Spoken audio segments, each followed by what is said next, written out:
For my senior project, I implemented genetic algorithms in algorithmic stock trading.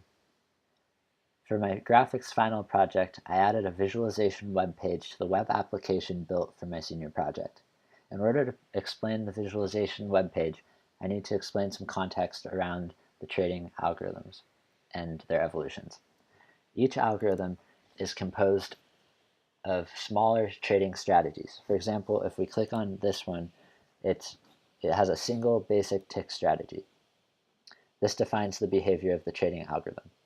In order to test the success of the trading algorithm, if it were to be run in actual stock trading, a simulator was built.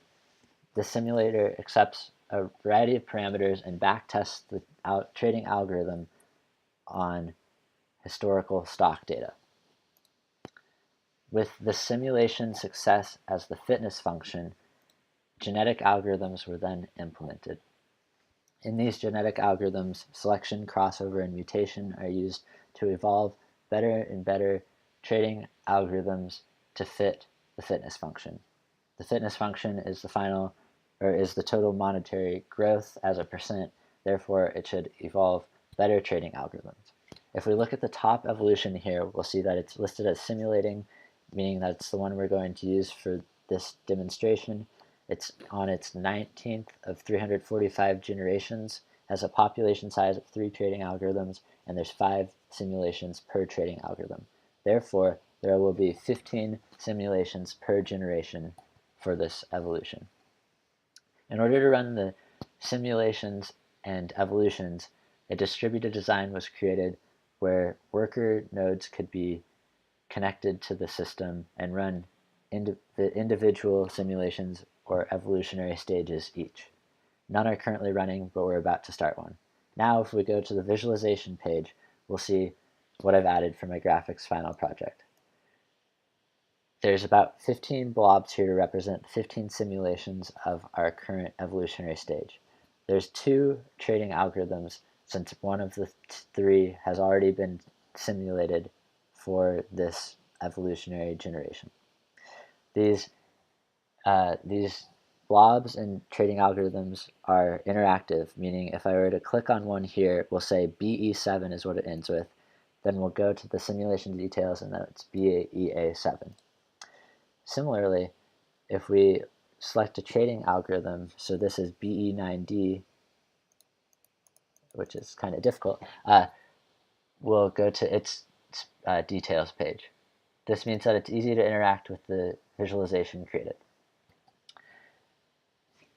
Now, if we run I have another tab open over here with the simulations, and I have to refresh that from the last test. We'll see a list of the waiting simulations. Now, if I connect a worker, it's connecting to the socket, and we'll see now there's 1 worker listed. Also, we'll see that it's shown as working 0%. So if we go back over here, we see the worker flying around, but he's not touching any simulations yet.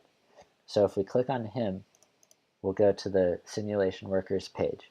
If I go back now, it started working, so it's at 12%. We can go here and we'll see that he's connected to the simulation that he's running.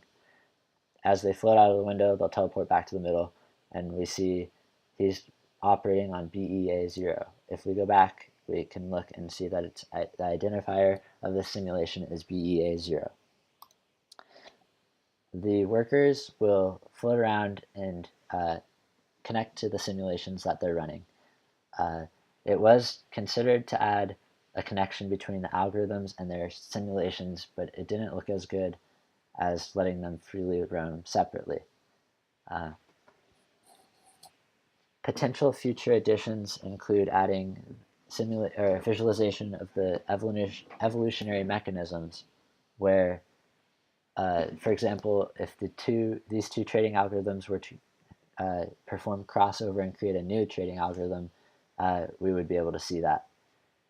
However, with the large amount of work with this course at the end of the quarter, as well as the overhead of implementing this visualization, that was sort of outside of the scope of this project.